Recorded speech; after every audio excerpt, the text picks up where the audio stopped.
ஆலமரமா இருக்கு.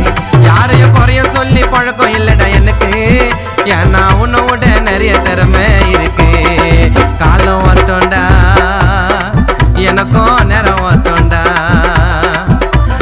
காலம் வரட்டும்டா எனக்கும் நேரம் வரட்டும்டா. உங்களை தீச்சு விட டைம்லன்னு வச்ச வேண்டிங்க, அந்த கேப்புல தான் போஸ்டிங்கடா நீங்க ட்ரெண்டிங்க. உங்களை தீச்சு விட டைம்லன்னு வச்ச வேண்டிங்க,